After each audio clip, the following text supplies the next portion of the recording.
This crowd is so beautiful. The next person I'm about. Stacey! That's what I'm talking about.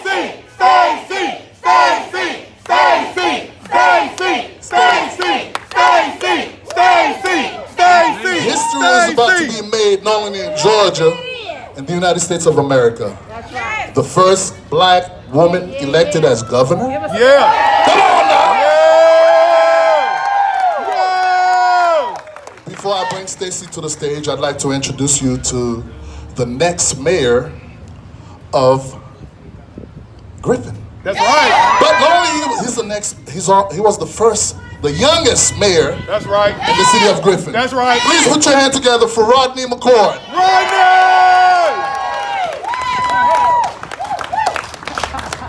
Good morning. Good morning. I say good morning, Griffin. Good morning.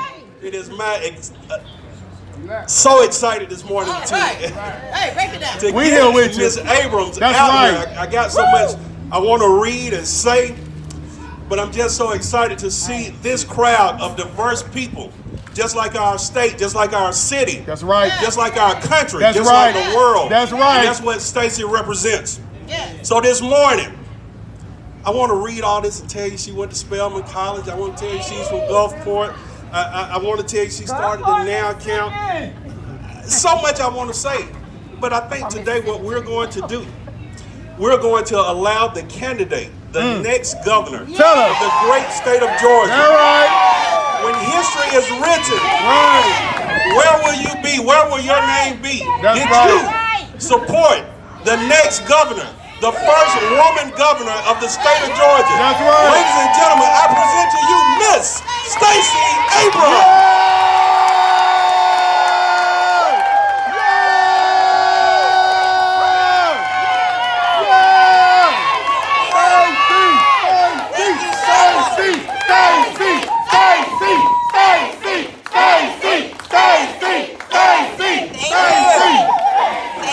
So much. Thank you, Mayor Anthony. Thank you to Griffin, Georgia, for That's right. showing up and That's showing right. out. That's right. That's me. I want to start by telling you all a story. A lot of folks ask when I decided to run for governor, and this isn't when I decided to run. Hold on, some people in the back can't hear me. How's that? All right now. Okay. All right. I see. I can read you. I see you. That's right. I see all of Georgia. That's right. We see you too. Thank you. When I finished high school, I like to say I'm Mississippi raised, but I'm Georgia grown. That's right. That's right. So my parents moved us from Mississippi to Georgia in 1989. My mom was a college librarian. My dad was a shipyard worker. We were what my mama referred to as genteel poor. She didn't like working poor. So she said we were genteel because we watched PBS and we read books. That's right. And my parents wanted a better life, but they were also committed to our faith. They were committed to their family, and they were committed to learning. And so when they were both called into the ministry at the age of 40 with 6 children, my parents applied to Emory University, and they packed us up and moved us from Mississippi to Georgia. That's right. We lived in Decatur. We lived down the street in DeKalb County. We couldn't live on the campus because my parents had 6 children. And so we lived, they did not have sufficient student housing for us. Wow. We lived there, and I graduated from high school in DeKalb in 1991. All right. When you're and I graduated as valedictorian of my high school. There you go. Now, I was very proud to be valedictorian. But what was the most exciting about it was when you're valedictorian in Georgia, you get invited to meet the governor of Georgia. Wow. And when you get to go meet the governor, that's an interesting thing when you're 17. What was more interesting to me was that they said you get to go to the governor's mansion. Wow. I watched a lot of Dynasty as a child and a lot of General Hospital. So I wanted to go to this mansion. I needed to see what was inside. So that morning, that July morning, my mom and my dad and I got up and we went outside to go to the governor's mansion. But we didn't get in our car because my parents couldn't afford one. We didn't have a car. Wow. So we got on MARTA. We didn't think anything of it. Lord. MARTA had gotten us around DeKalb County. We were fine. And we take it to Buckhead. We get off the bus. We walk across West Paces Ferry, and if you've ever seen the governor's mansion, you know those are long black gates That's right. that run the length of the property. That's right. Well, we go in between the black gates, we walk up the sidewalk, my mom and dad and me walking along the side because all the other valedictorians are coming in with their parents. They're all driving in really nice cars and not so nice cars and things that people call cars, but they're all driving. We were the only ones who showed up on the bus. The security guard comes and meets us where we are standing near the guard station. And he looks at me, and he looks at my parents, and he says, "This is a private event, you don't belong here." Wow. Wow. My father says, "No, this is my daughter Stacey. She's one of the valedictorians. She's invited to be here." But the guard doesn't check his checklist, and we can see the clipboard in his hand. He doesn't ask my mom for the invitation because it's tucked in her purse. He doesn't do either of those things. Instead, I remember clear as day him looking over my shoulder at that bus with this sneer on his face, this look of disparagement, because he was telling himself a story about who I was and how I dared to come to be at the governor's mansion. That's right. And whatever story he told himself, he didn't like it. Because when he looked at me again, he said, "Look, I told you this is a private event. You don't belong here."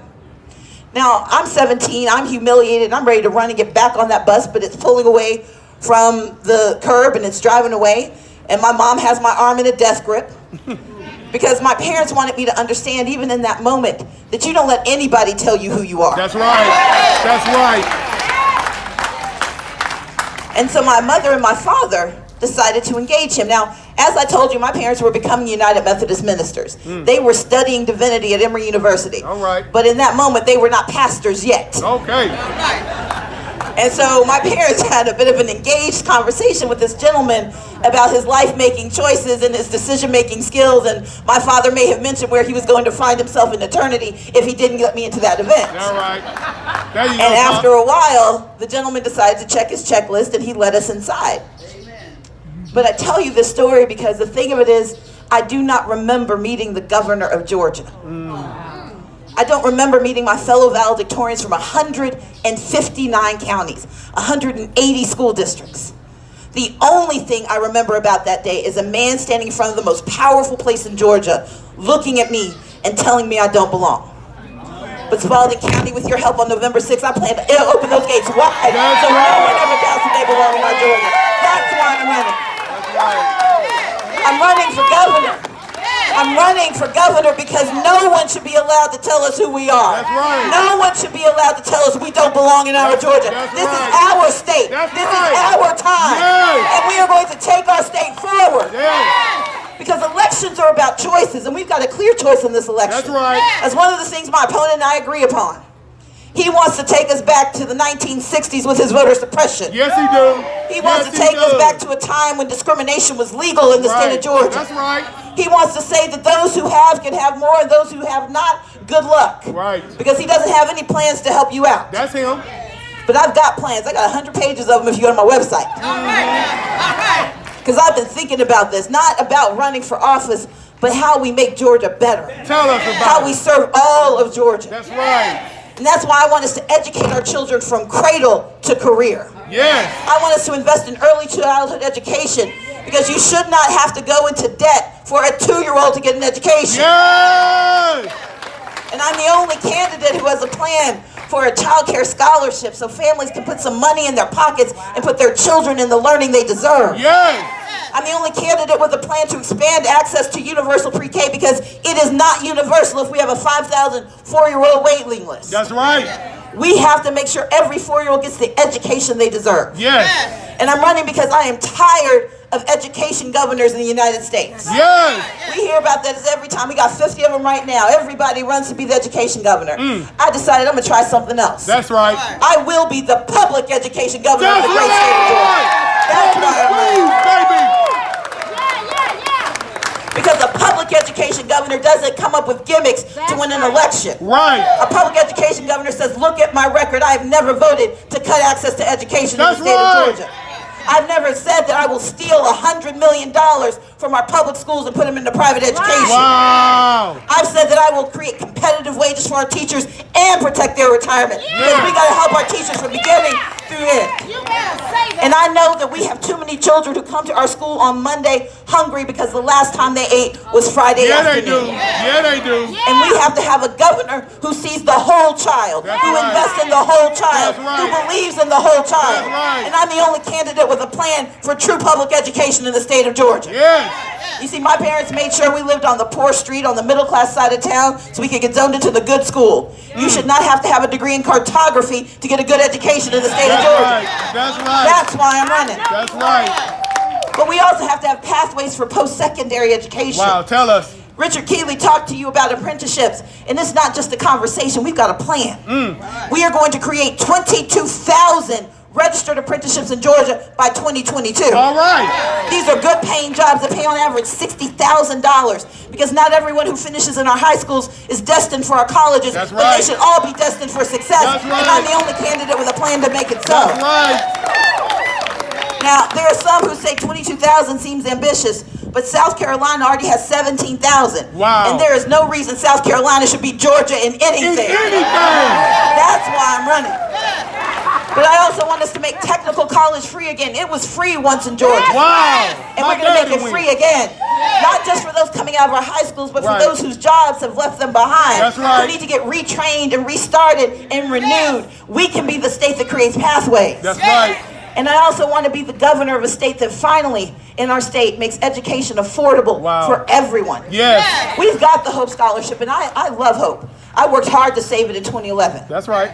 But Hope has always had a bit of a flaw. Hope has always said you have to have a B to be successful. That's right. Look, I come from a family of strong C's and some D's doing the best they Yeah, can. well, you right.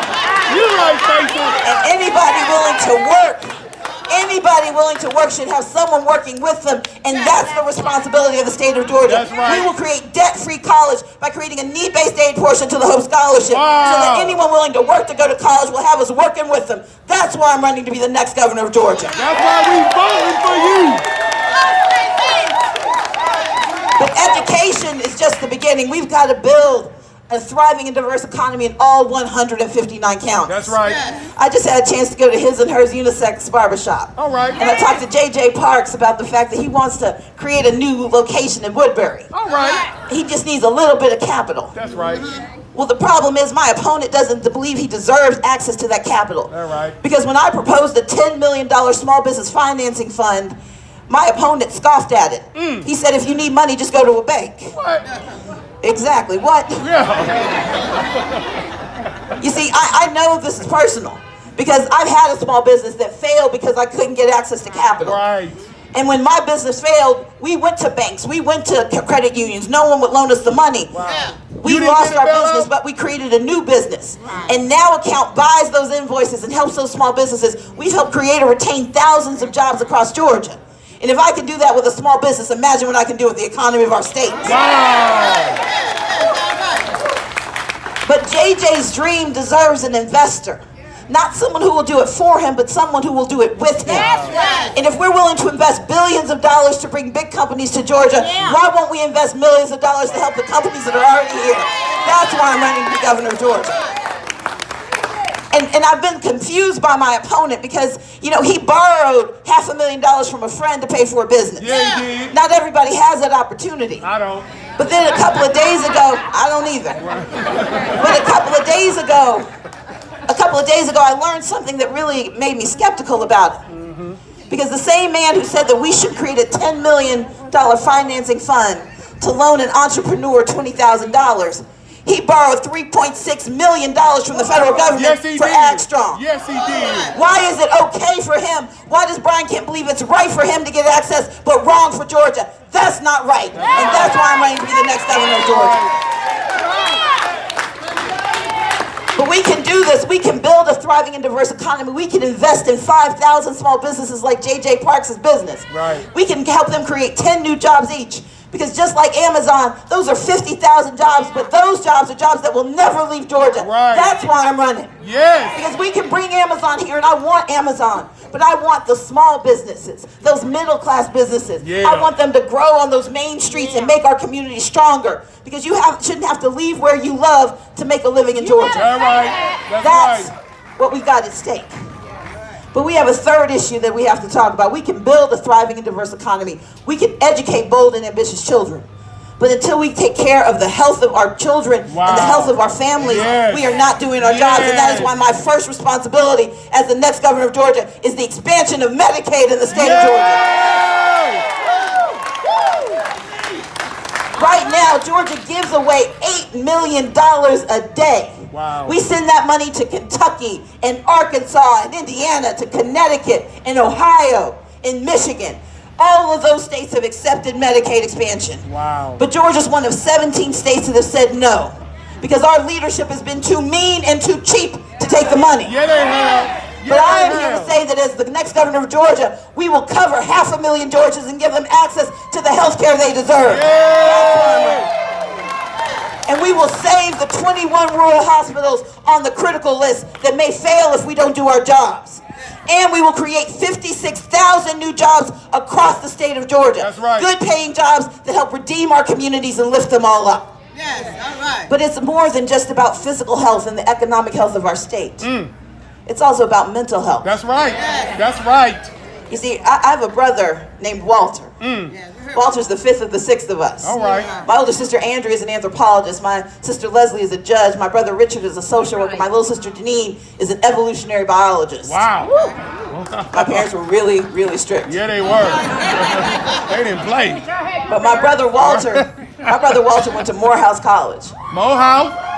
But my brother didn't walk across the stage because his addiction to drugs was stronger than his ambition to become a lawyer. And my brother dropped out of school before his senior year, and he wandered for years in and out of trouble, in and out of rehab, and finally he was incarcerated in 2014. Wow. And when Walter went to prison, he found that he was not just a drug addict. He found that he was bipolar. Because the problem in the state of Georgia, like most of the South, is that the #1 provider of mental health care is not our hospitals, it's our prison system. It's the prison system.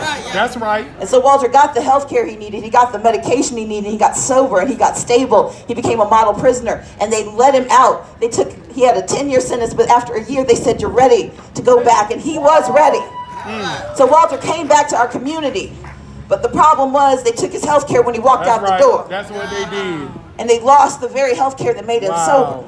Well, they said get insurance by getting a good job, but no one's going to hire you when you're an ex-offender. And then they told him, well, get a good place to live because you can be stable, but no one's going to rent you an apartment when your last address was a state penitentiary. You telling the truth. And so Walter relapsed, he reoffended, and he was reincarcerated. Wow. And the thing of it is, Walter didn't just become bipolar. He's likely been bipolar since he was 16. Wow. But our communities lack the conversation That's right. about mental health care. That's right. There's a stigma about coverage. Right. And a lot of us don't have the resources even when we know.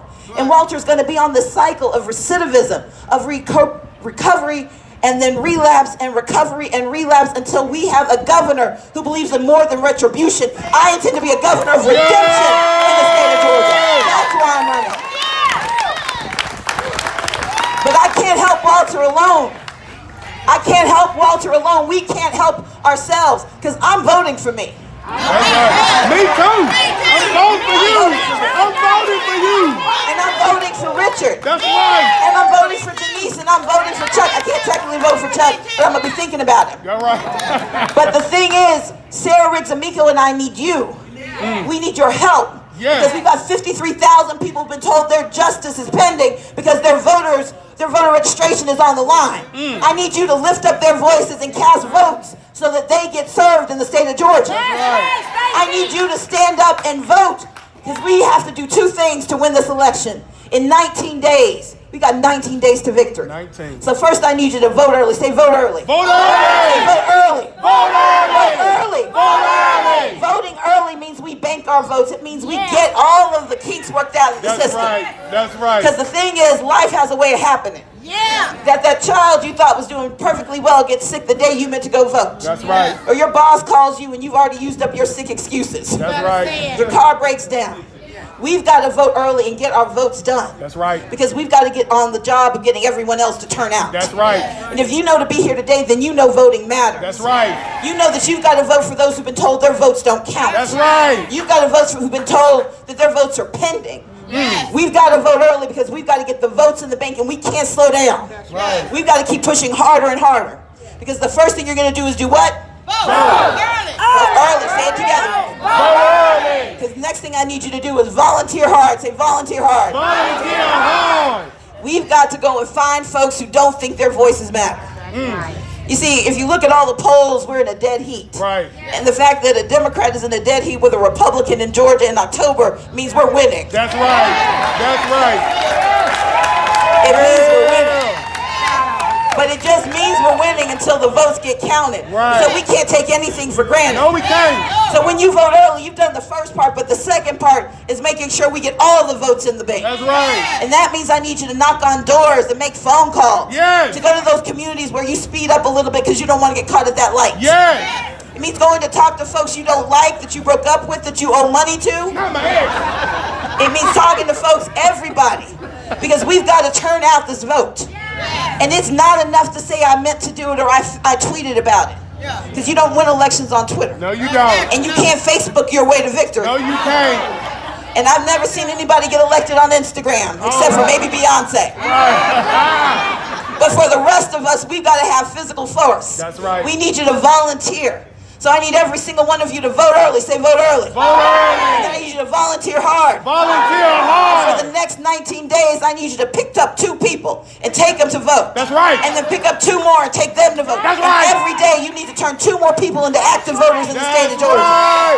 Because we Yes. need people to understand that this is not about us, this is about them. That's right. They need you to tell them that they have a Walter, Governor Abrams sees them and is willing to work for them. That's right. They need you to tell them that if they have a pre-existing condition, that Janice Laws is going to protect them. Yes. They need to know that they've been looking for a job, and now that it's not that they don't have a job, they got 3 of them. They need Richard Keatley to be the person they look to. That's right. And it's your vote that will make that happen. So you're going to do this for me. You're going to do what? Vote And early. then you're going to, Volunteer because hard. this is our voice. Say our voices. Our voices. Our votes. Our vote. Our time. Our time. Because we are Georgia. Yes. We are Georgia. Yes. We are Georgia.